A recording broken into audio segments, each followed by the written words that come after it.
Glenna, to get to this point where this plant is just awesome and produces these huge pumpkins, you think, well, you just throw a seed into the ground and it pops up like this. But I know that you have to help prepare this soil for it to receive that seed and cause it to grow so large. Can you tell me a little bit about what you do to make the soil receptive to these great pumpkins? Sure.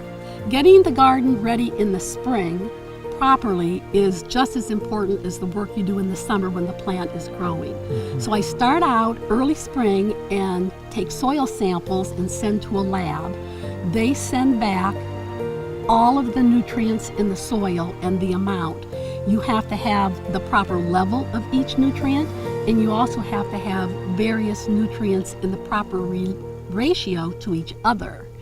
And the lab will make recommendations on what you should add to accomplish that. So I get those products together, and then when the fellow comes to till the soil, I have all of the product amendments ready for him to mix into the soil. So you try to get that soil as perfect as you can, but getting perfection just doesn't happen. But you do the best you can with it. Then what you realize as the plants are growing, just because nutrients are there in the soil does not mean that they are coming up into the plant. So the only way that you know what's in the plant is to send leaves to a lab, which I do that several times throughout the spring, summer, and early fall. And you get those results back, and it will tell you you've got enough potassium in the garden, in the dirt, but it's not getting into the plant. So you have to figure out how you can accomplish that, and we do part of it by spraying a foliar spray of nutrients on the leaves. It can intake the nutrients that way, or you drench it into the soil and it'll take the nutrients in up through the roots. So you can try to correct those deficiencies. Wow. Glenna, this is an amazing patch, but I know it hasn't always been a pumpkin patch.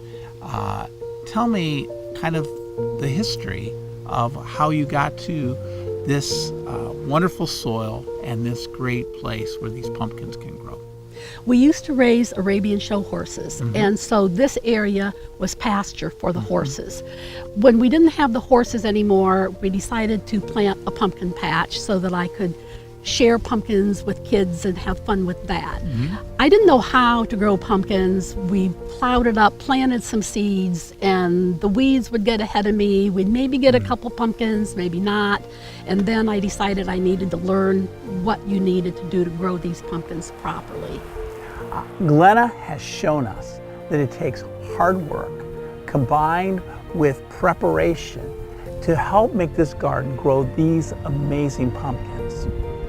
I believe that when we combine faithfulness to our Lord with a sense of using the creative gifts that God provides for us, and then a sense of trusting in the Spirit, then we can make our own corner of God's garden grow in our lives. Here at Church of the Lakes, we are committed to that mission to help us to know Christ and to make Christ known through our service to a world that needs Jesus Christ. That would include packing 160 pounds of ground beef each week to distribute to the hungry that come to the Calvary mission. I invite all of you to combine faithfulness to the Lord with generous stewardship of our gifts, and then a willingness to passionately serve the wider world to make an awesome difference in the kingdom. We read in Ephesians 3, God can do anything you know, far more than you could ever imagine or guess or request in your wildest dreams. He does it not by pushing us around, but by working within us, His Spirit deeply and gently within us.